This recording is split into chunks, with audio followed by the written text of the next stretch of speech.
Hi, and welcome once again to another episode of Buzzwords in Music.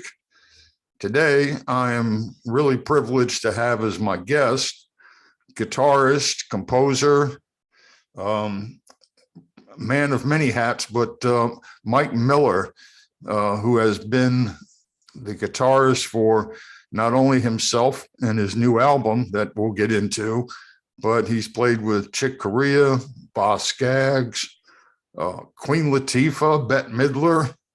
I don't think I can name anybody he hasn't toured or played with. So we'll talk about that in a little bit.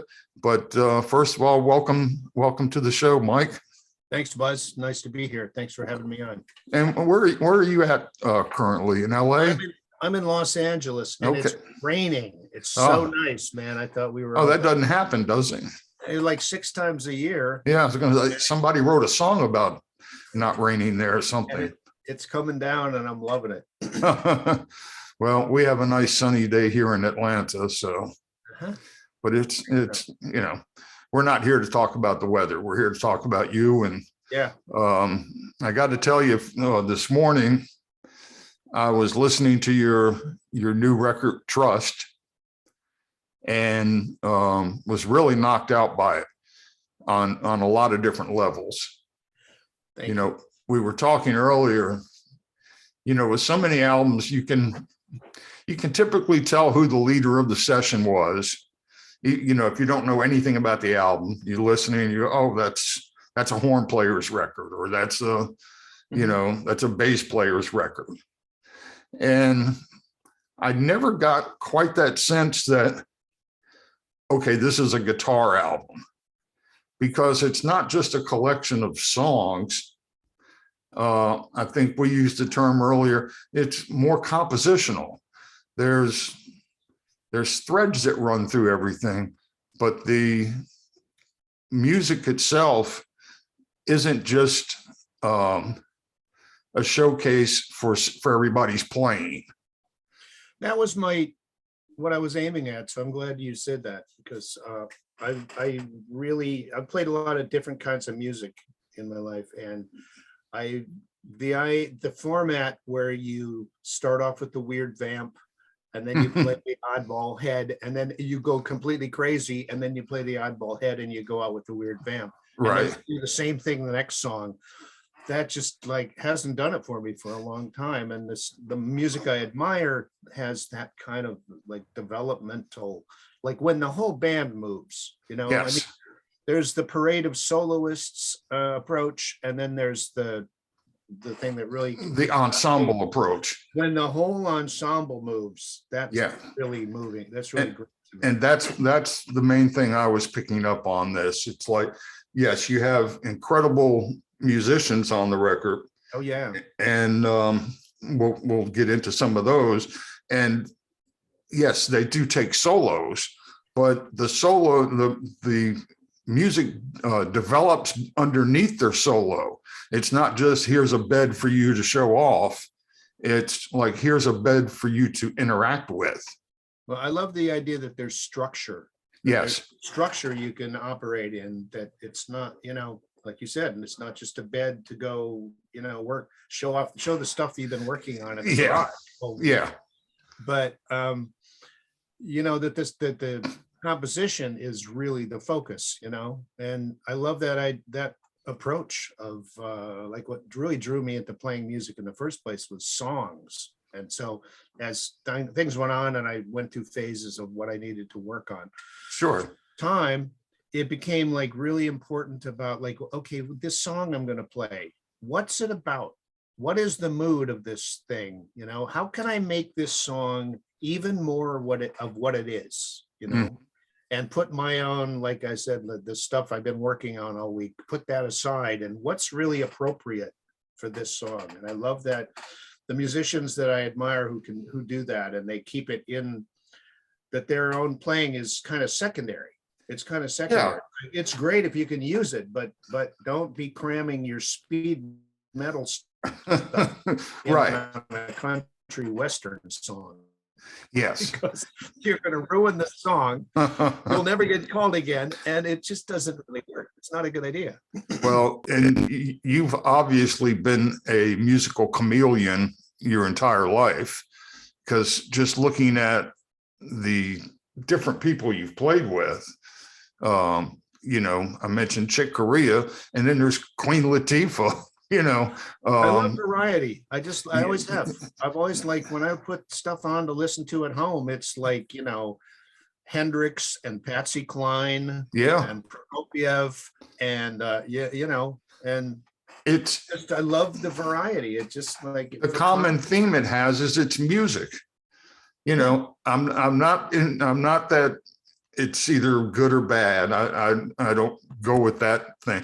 I always look at music as if it's done well and it's done with integrity. That's what's going to attract me to it. And does it move me? If like that's really the bottom line. It's like if it moves me, then you can. I don't care what label anybody puts on me. It's like on it. It's like when I go to a movie, I don't want to know anything about it. Yeah. Or if I go to see a painting, if you were going to go see the Mona Lisa and someone tells you, yeah, it's this lady and she's wearing a dress and she's got this weird smile, you just ruined the painting for me. Yeah. I was supposed to, experience it. And what is my real reaction, my own reaction? Yeah.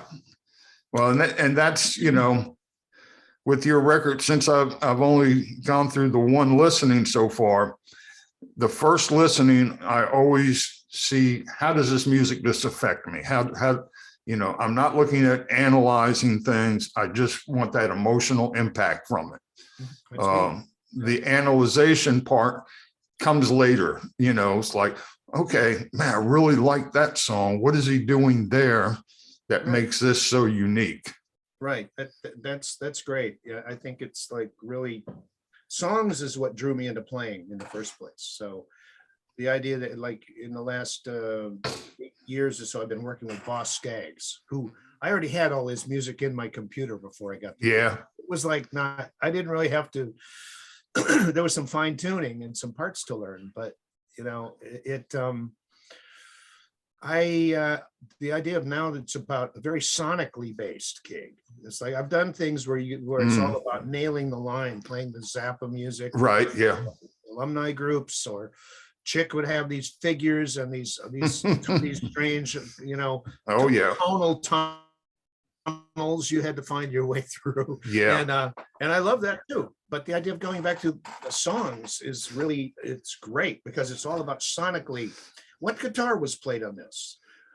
How hard did he hit the strings? What pickup was he using? You know what I mean? Like stuff like that, where it's not about the line or the brilliant solo. It's about what sounds right. And Boz is such a great songwriter and access to great songwriters.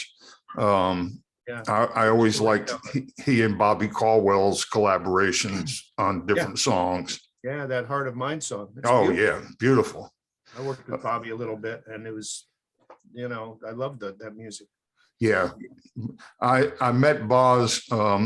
Does he own or have part ownership in Slims? Yes. I don't know if it's still ongoing, but it may be. When I was with Curtis Mayfield, we played Slims right after the big earthquake. Wow. And Boz is sitting there giving us, now, if there's an aftershock, here's what you do. And it was just funny having him walk us through the whole scenario. Wow.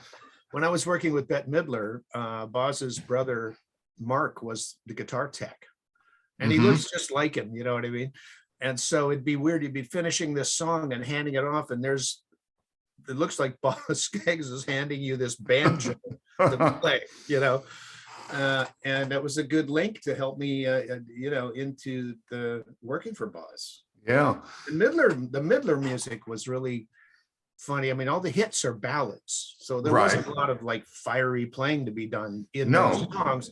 But the stuff that was the most challenging was the comedy numbers, because they'd have these like 15-minute long comedy pieces with the wheelchair mermaid races. Oh wow. Volcanoes going off, and we'd get to this little vamp, and she'd be doing her feel, and you'd be in my line, which is this, and then you'd go into the next section. And it was really, I love different challenges. Well, what was your first high profile gig, and how did it come about?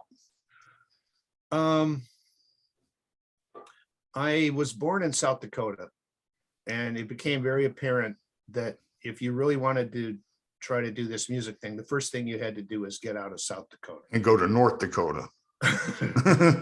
No. And get somewhere where there. And my brother was a really great jazz bassist, and he said, you should, since the schools you could get into back there, the music department was really not what I needed to work on, and I knew that. And he said, since you know what you want to do, you should move to a city and find a teacher and just open your, Right. So I moved to Colorado and started running. There was a thriving music scene going on in Boulder. Tommy Bolin from various items, Jan Hammer and Billy and his own stuff. Bunch of lightweights, but yeah. It was about, so he was, unfortunately for me, he was my local competition, which was, kind of frustrating, because here's this guy who looks like a rock star, and he plays great and he sounds great. And everybody loves him. And then there's you. But he was, I played with him a little bit. I was playing mostly bass at the time. And so through some people he knew, and the drummer, Bobby Berkey, was from Dakota as well, was a friend of my brother's. And I started running into people. I met, I took a lesson with a guy who turned out to be Bill Frisell's teacher.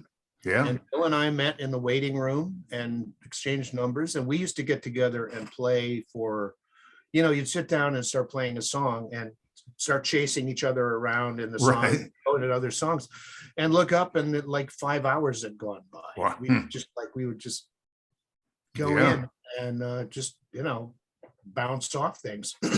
And then I met Larry Coryell there and played a couple gigs with Larry when I first eventually came to California.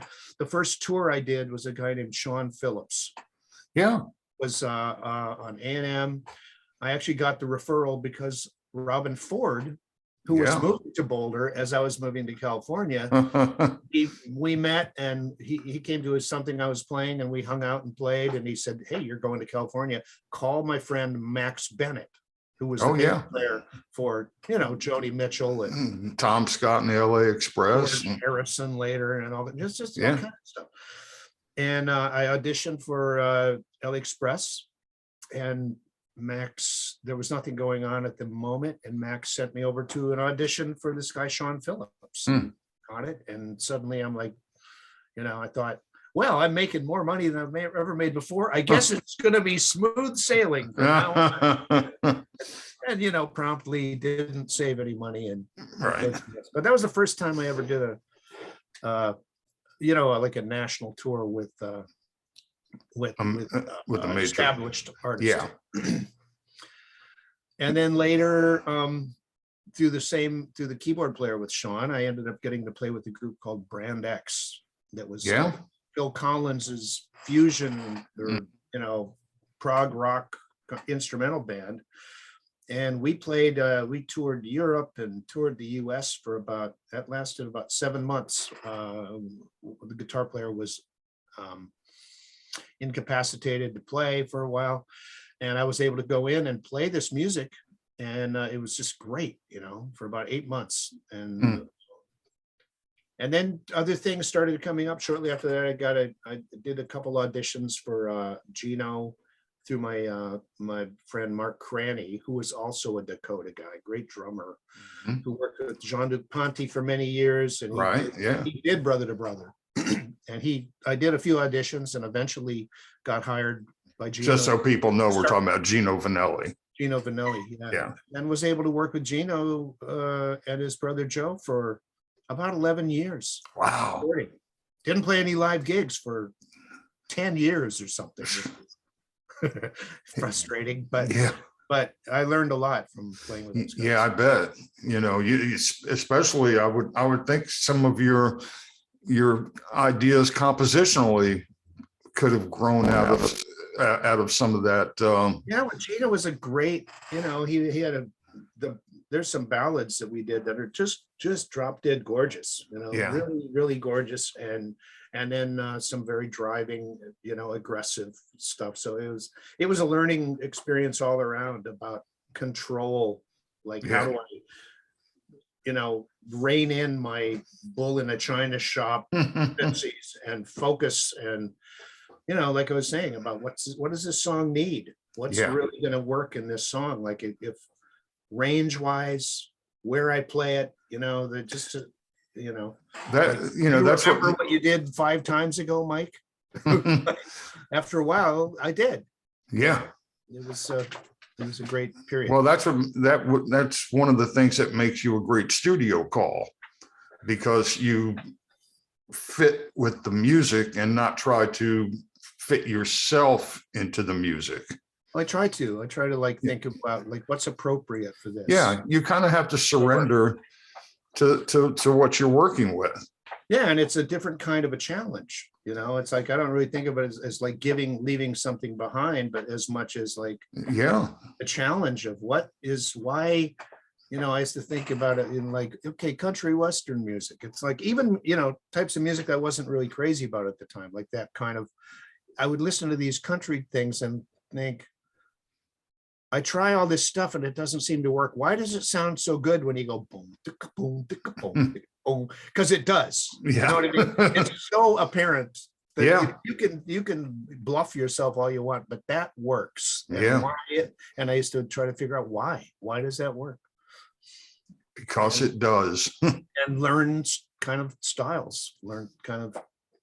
So I have to ask you, how did your association with Chick Corea come about? I kept running into Chick like for years. When I first moved to Colorado, the first week I was there, Chick was there with the Bill Connors version of Return to Forever for Great a week. version. Yeah. For a week. And I was there every night, met Bill, met Chick and the band and the manager, and half the band came up to our house in the mountains and we jammed. And I was there, like I said, I was there every night and met Chick and kind of knew him and a little, not, in passing. And then later when I went to California, I was working with a trumpet player named Alan Vizzuti. Great. Oh, yeah. Who was on Secret Agent album. Uh-huh. Yeah. And super accurate, just like, like a sniper, just like. Yeah. And he had, I had one of his solo records too. Uh-huh. Yeah. I might be on it. No, yeah, you might very well might be. And we, and he had the same manager. He had been working with Chick and he had the same manager, and Chick shows up at the gig and sits in. And then we're doing the recording at Chick's studio and Chick shows up and ends up playing on the recording. And then later I was touring with Abraham Laboriel's group.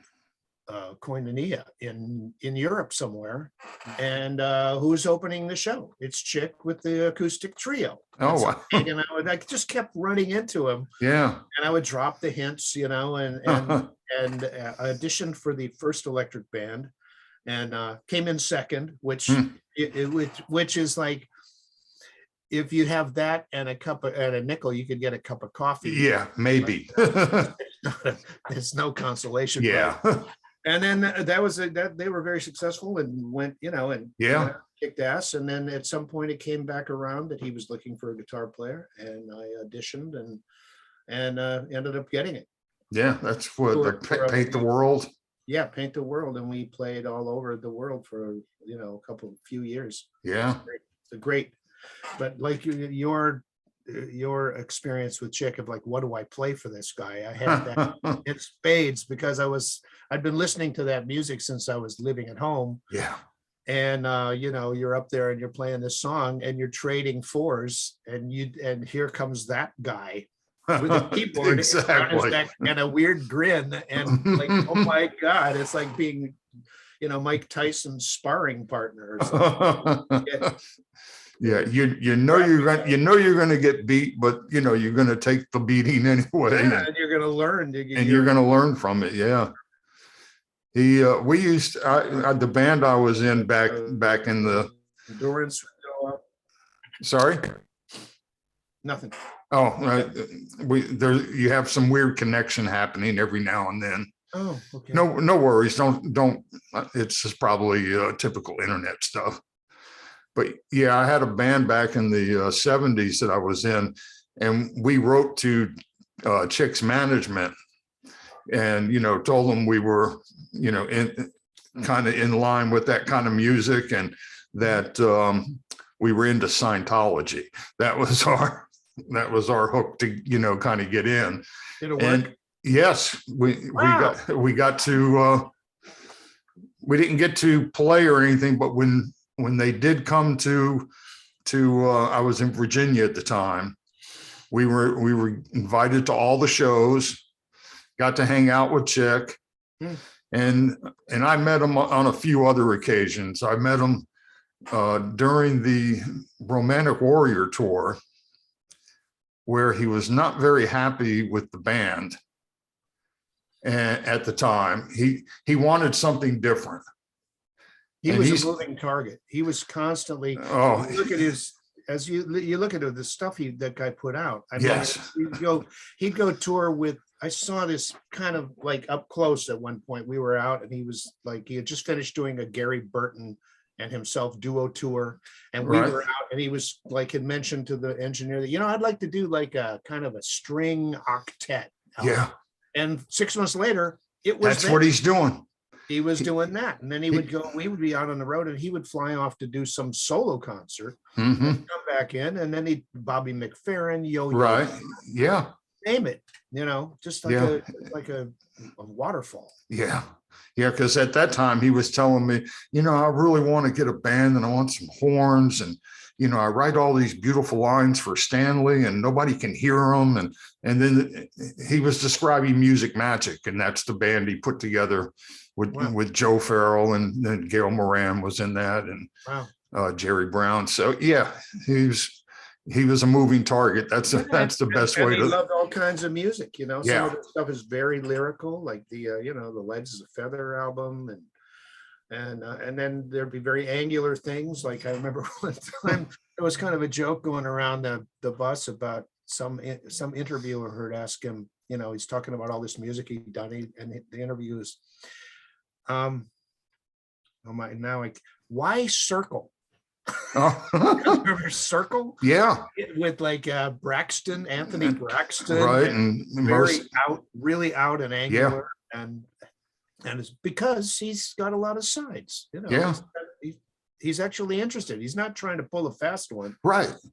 He's actually got this stuff going on. Yeah, I was really digging. Towards the end for him, he was doing these live streams on Facebook or YouTube of his practicing, and you really got a good insight to his process of how he looked at things, and that's very inspiring that somebody would be that revealing. Yeah, they would actually show you specifically what they're doing instead of, this is my secret. Right. Yeah, this is my secret sauce. Secret weapon. But another one of my heroes that you worked with was Quincy Jones. I got to do about a week and a half with Quincy. We were doing actually library music for his own. He has an offshoot. I think it's Extreme Music, and he had Kenny Barron playing piano. Yeah. And I think oh my God, who's the drummer? La Barbara, I think. It was this great, it was like this jazz thing, and we just played little pieces, but it was really cool first of all, you take a break and you go in the control room, and there's that guy. Yeah. It was like, whoa, do you know who you are? Yeah, I imagine that has to be in itself, just has to be that's enough. I don't even need to play. I know. How did they get in here? Yeah, the first time I met Curtis Mayfield, I was introduced to him, and we were at his studio, and I was introduced to him, and somebody, the guy told him, well, he plays piano. So right away, Curtis was like, well, come on, and we're gonna record. And I'm like, okay. So we go over this song, we do it, and we cut it, and it's a couple of takes. And I'm like, yeah, okay. Well, anyway, he goes, let me go out and put a scratch vocal on it. And he walks out in the room there and he starts singing. And all of a sudden I'm like, that's Curtis Mayfield, because there's that voice. Before I was just talking to this guy. And now I'm hearing that voice come out and I'm like, whoa. So, yeah, that's an interesting, feeling. I have a tendency towards like the hero worship. Yeah. Intimidated by people. And I've been, because I'm from this little town in Dakota that kind of considers if you're any good, you don't live here. You're out there doing, you know what I mean? So I'm in there and I'm doing a session for Marilyn Scott, great singer out here. Great singer. I've known forever. She's on your record as well. Is she? Yeah. Yeah. And the band is like Vinnie Colaiuta, Brian Bromberg is playing bass. I think Russ Ferrante played some keyboards, and you seem to gravitate towards all the slouches. It's horrible. And we're doing it at George Duke's studio. Well, so George is in the control room, who I'm also like, I'm such a Zappa. Yeah. I've been listening to Frank since I was a kid. And at one point, George is going to show somebody a part, and he comes out and he sits down at his Rhodes and he starts playing. And I go like, oh my God, that's Rhodes on bloody, 200 motels. Yeah. And he's got that sound like all great keyboard players. They got like, it's like when you hear Zawinul on the early report. And Rhodes is snarling away just from his touch, Yeah. And so I'm like freaking out that's George Duke over there. And then I start thinking to myself, they actually called you because they need a guitar player. They don't really need a super fan in here. Right. That's not going to help. Yeah. You need to, you got called because you can do the job. So put that aside. And I had to like physically just put it aside because I'll get all wrapped up in it, and it doesn't help anything. No, because then you start getting anxious about what you're playing, and you're thinking, are they digging this? Am I, you go down that wormhole, and it's like, dude, you'll destroy yourself. You're here to play guitar. Just do that. But it can be really intimidating to hit your guy like that. Yeah. Well, George Duke, I always say, literally, he played with everybody from A to Z, Cannonball Adderley to Frank Zappa. Yeah, and everybody in between. Later on, I got to do some gigs with George, and it was like just as intimidating as you can imagine. With Stanley sometimes, with a lot of different people, and it was like George is like, he could do anything. Yeah, I saw him. The last time I saw him was maybe a couple of years before he passed in Japan. And we just finished, he was playing at the, I think the Blue Note in Osaka, and we were going to play the next night. And I had breakfast with him that morning because the breakfast area was completely full. So I saw George sitting over there. So I was like, well, I'm going to go for it. What is he going to tell me? No, you got to stand up and eat. Right. So sat down and had a very, just nice, pleasant conversation with him. And right. He was very not a big shot when it came to yeah. that. He knew what he could do. Yeah. But he was not going to pull big shot stuff on you.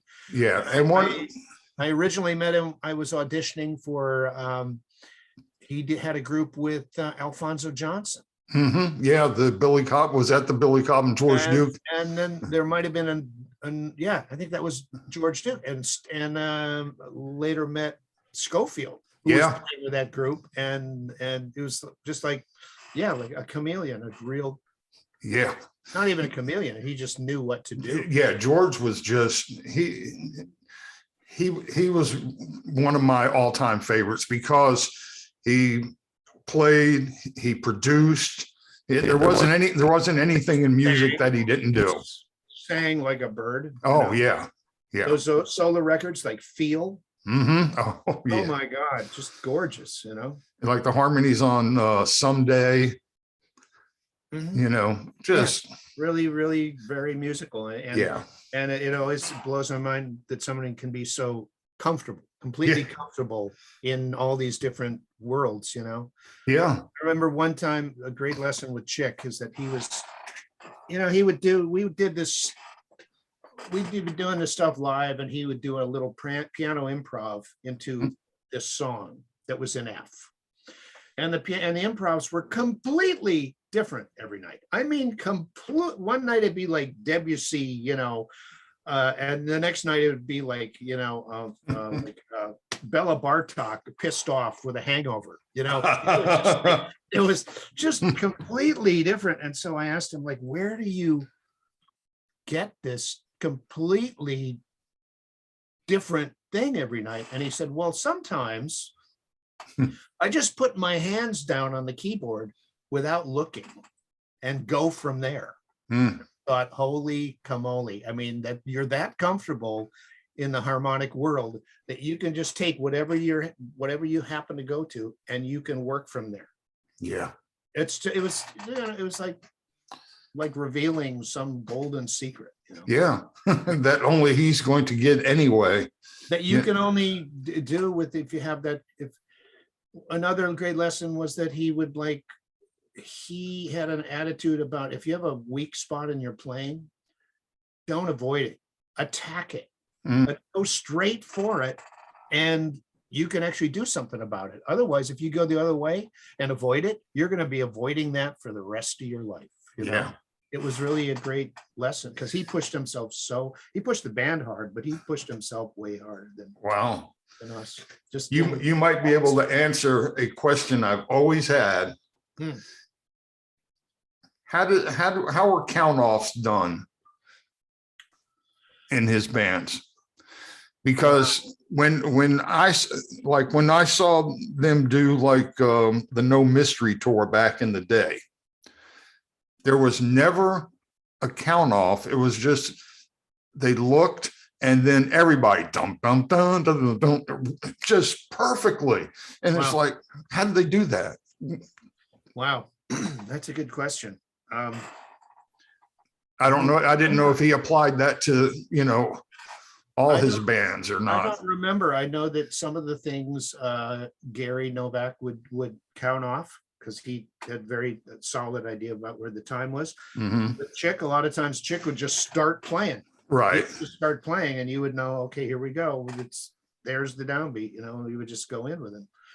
But I don't remember there being any kind of set. All right. Well, I was wondering if that was going to be a mystery you could solve for me. But he did have some interest. We used to do these improvs that, he enjoyed enough to continue doing them, just me and him. And we would just kind of have this conversation. And he said, one of the real keys of doing these things is knowing when to stop.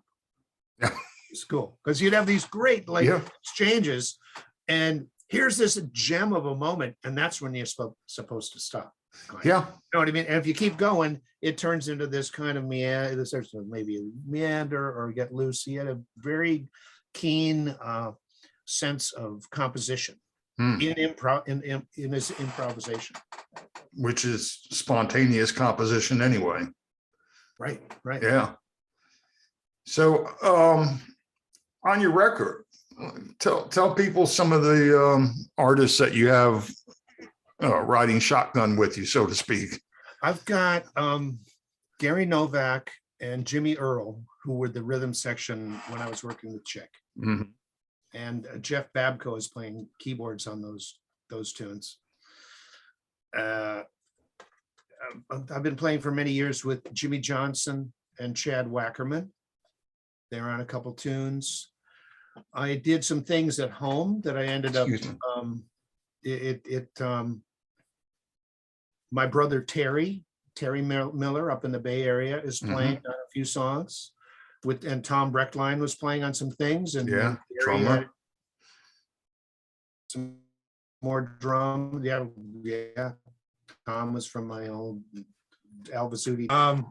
One song I sent off to my friend Mike Shapiro, just thinking, do you like this at all? Like, and he says, I love this thing. Can I produce it?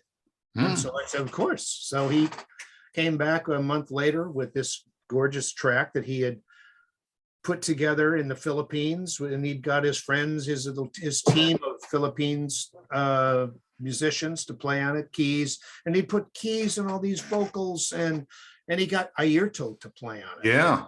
I was just like, kind of beside myself, because he was, when I moved to Colorado, the first week was Chick Corea, the second week was Ayrton with the fingers, and it was just unreal how the guy's just dripping music, And he was a really, I have to say about Ayrton, he's a big hero of mine. He was present for so much of the music that drew me into playing in the first place. Bitches Brew, for God's sake.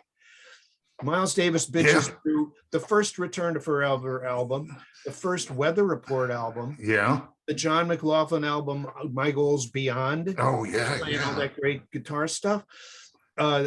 Keith Jarrett, Expectation. Yeah. You're frozen. I don't, hang on a second. Uh-oh, did we lose you? Because you're, froze. I don't know if you can hear me, but I think you're frozen.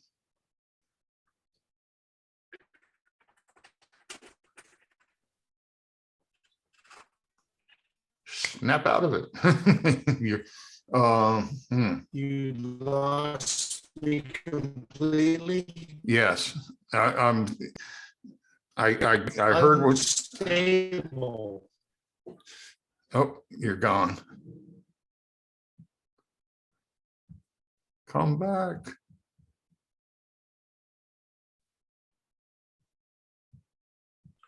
Back? Am I back? Yes. Okay, good. So I hope we're still recording. It didn't tell me.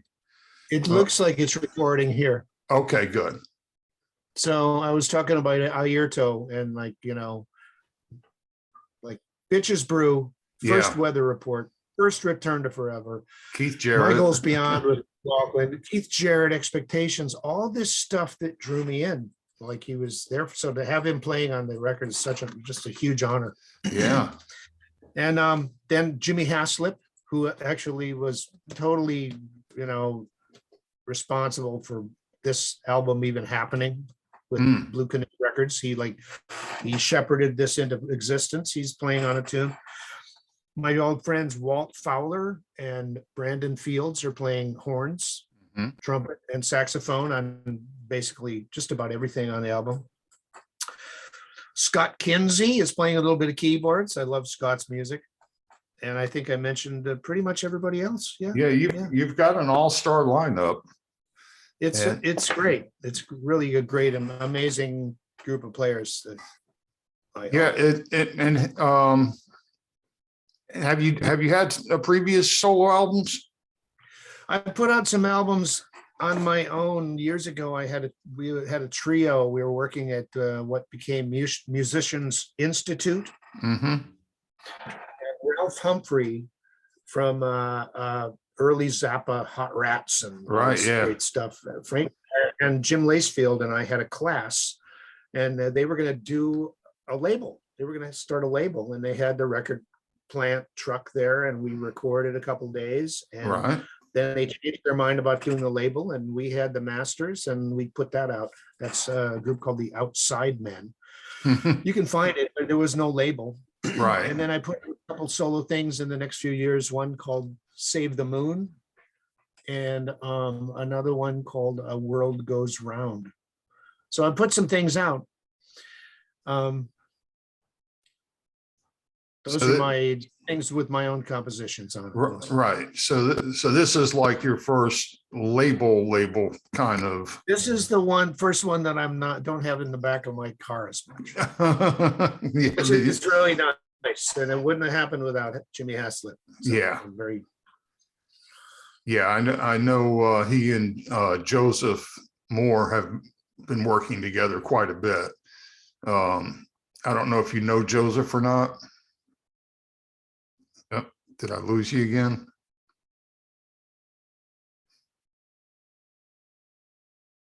Yeah, yeah.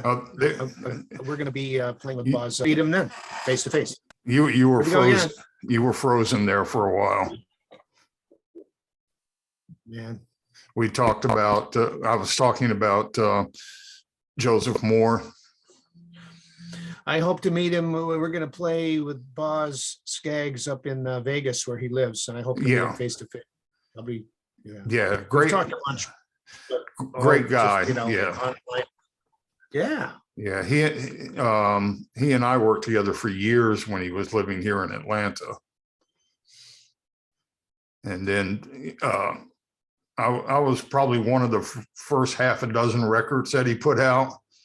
Yeah. And 15 years later, I got my follow-up coming.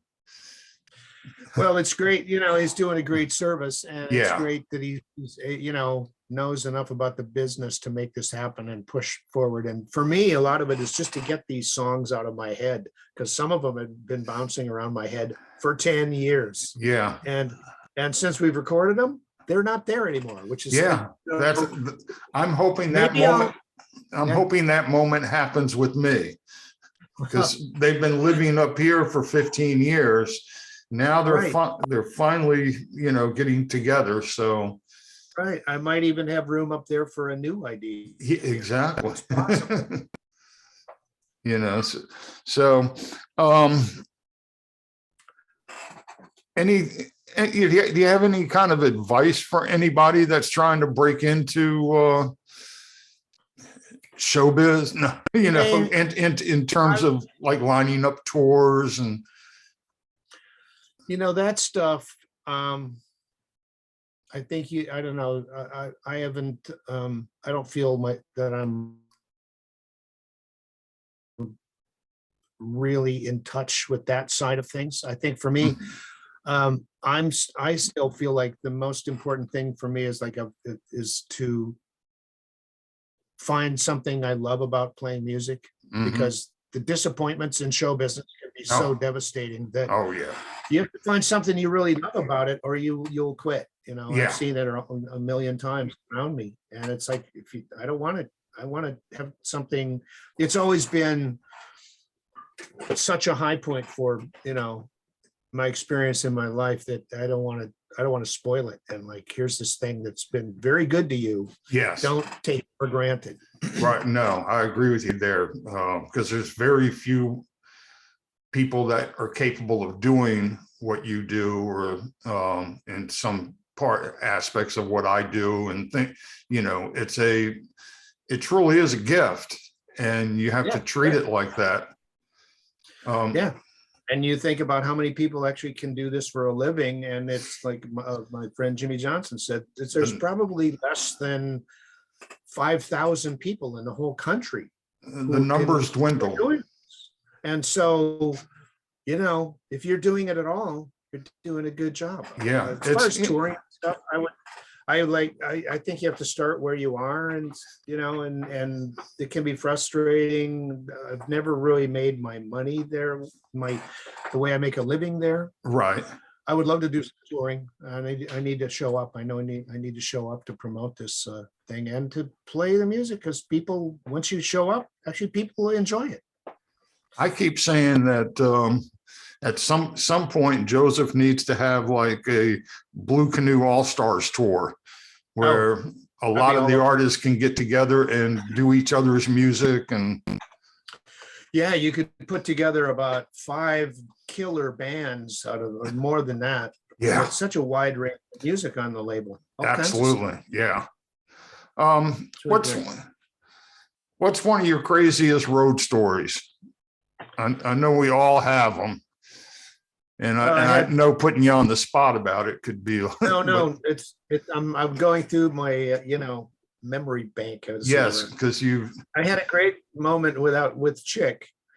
We were on the road, and we're in tour bus, on the way somewhere, and he had started playing chess with everyone and was cleaning everybody's clock, as you can imagine. I mean,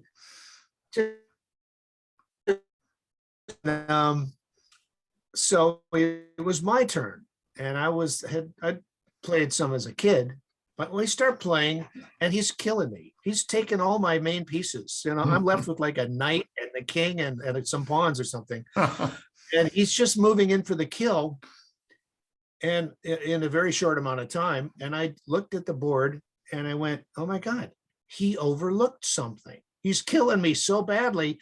He had overlooked where I had just moved a bishop into place, and it was like checkmate. And he stared at the board for a minute, and then looked up and went, "Wow, let's play again." And I said, "No, I'm not going to play for a while. I'm undefeated. Let me have this for a day, will you?" And then one time, I remember with playing with Natalie Cole, which was really fun because I'd never done any big band stuff, and it was all about, what do you do with that music to make it sound right? The guitarist has a role, Yes. So I learned a lot there too. And Bette Midler wasn't a big band situation. It was a large band. I used to call it the world's widest band because it was about 70 feet to the guy Jesus. On the other side of the stage. I got a good story for them too. All right, back to Natalie. Yeah. Natalie Cole, we're playing at some theater out east, and getting ready to go on, and there's somebody opening, and we hear that and we're looking around up in this dressing room. It hadn't been used for a while or something, and I see there's something up there moving, and I look up, and it's a little bat. There's a bat who's up there tucked in the corner trying to be invisible. And I started talking to the band members, and I said, if we could get Natalie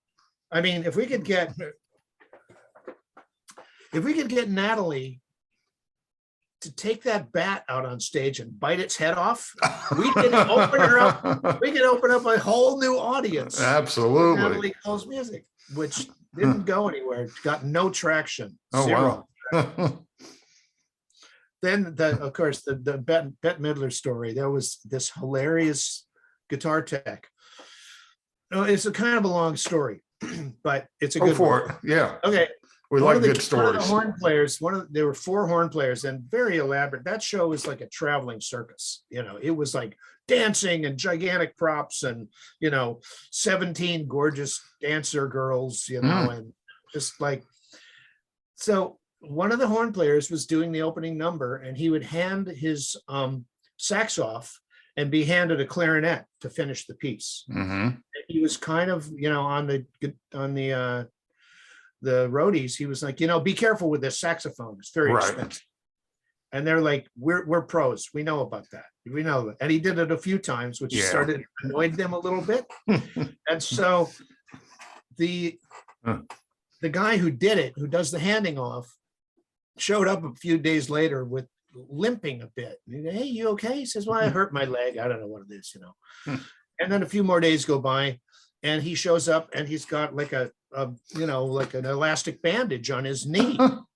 And we're like, wow, what happened? He says, well, it's not really getting better. It's this thing. And then on the final one of the last gigs, he shows up and he's on crutches. Like, wow, you really are suffering. And he was, Oscar-worthy performance, because in reality, he's fine. Yeah. What he's done is he went out to a pawn shop and he bought an old clarinet, and he sawed it into about 10 pieces and then barely glued it back together. Okay. And we're doing the sound check, and the guy goes back to hand off they're doing the dance number, and he goes to hand off the saxophone. And our friend goes with the clarinet to hand it to him, and just goes, whoa, and falls down into his crutches. And the clarinet hits the stage and scatters into about 10 pieces, skittering across the stage. And the guy's face just dropped. Like, God, you broke my expensive clarinet. somewhere I have it on video, but it was like, it went on for about a period of 3 weeks. It was really that he built up to that. He built up to it's, faking this guy out. It was really, he had to be there. Yeah, no, that's, we used to always, at the end of a tour, there was always the pranks, end of tour pranks. Yes. And Yes. Yeah. One night, I think we were playing, our last night was at the Town and Country in London. And, we used to come out on stage and we'd do this kind of fanfare to bring Curtis out. And at this, this is the early 80s, so I have a lot of keyboards. So I'm over here, I'm playing on one keyboard, and I come over here to play the main piano, and the keys won't go down. I'm like, what the? No matter what, they had stuck some kind of bar inside so that I could not move the keys. Yeah. And, everybody had a great laugh. Yeah. Except me. The crew loves that. Yes. Stuff. We were closing a Midler tour. And like I said, I used to have to play the banjo on some of these like long comedy numbers because, I could insert the most inappropriate song on the banjo. The more beautiful the piece, the more horrible it sounds on the banjo. Like Claire de Lune on a banjo. Oh, nice. It's dumb. It's so dumb. And so we get to this point and they hand me this banjo that they strung backwards. Oh. But luckily, because it's in fifths instead of fourths, all the chord positions were reversed. They're like a mirror image. Yeah. Chord positions. And I looked at it for a minute, and then somehow the part was simple enough that I was able to flip the chord over and play the song. Oh, wow. With an upside down strung banjo. I think I got a lot of points that day. Yeah. At Montreux, they don't give you a sound check. They tell you, we'll have you up within 1 minute, you'll be fine. So we would come out and do a song before Curtis came out. And we're playing, and I know what I'm doing, but I'm not hearing the synths or anything. I'm playing the acoustic piano. Now, before we came out, I'm sitting backstage with George Duke and Herbie Hancock. I'm just in awe, and Tony Williams and Buster Williams were with Herbie. So anyway, sitting there, all of a sudden I catch a little bit of the house. On the synthesizer, the mod wheel was all the way open. And so instead of my melody just, and of course the concert was recorded. And I asked Curtis, because he wanted to release the album, can I just go back in and fix it? He's like, no, Cat, we keep everything. He loved to keep warts and all. And so I'm stuck with that following me around for the rest of my life. That's the thing about recording. Yeah. You it's a moment in time. Learn about what you can do, what you can't do. Yeah. Well, Mike, I've really enjoyed meeting you and hanging out with you a little bit. You too, Buzz. Very funny. And thanks for the opportunity to put the word out of it. I usually close the podcast out with one of your songs. What would you like to? Oh, yeah. Well, how about Colvin? Yeah, I can do that. Colvin. We played it live the other day, and there's a lot of I have a lot of some of this stuff I play with the looper, and there's some choreography for me to play this live, and it's good. Oh, okay. It's good. Well, yeah. So we'll close out with Colvin, and make sure you pick up the album. It's available at, all your digital favorites, wherever you get. And do you have physical CDs as well? I have physical CDs too. I have a website, Mike Miller Guitars.com. I've got physical CDs there. There's also at the label Blue Canoe Records. BlueCanoeRecords.com. I made some physical ones because Good. you can actually hold it. Yes. You can hold it. There's artwork, Artwork and the whole bit. Yeah. Hope you like it. Yes. So they're happy to give it out. All right. Well, while you're breaking up again, we're gonna that'll be a good time to sign out. And thanks again for joining me. And I look forward to speaking with you again in the future. Thanks, Buzz. Thank you. Thank you, people.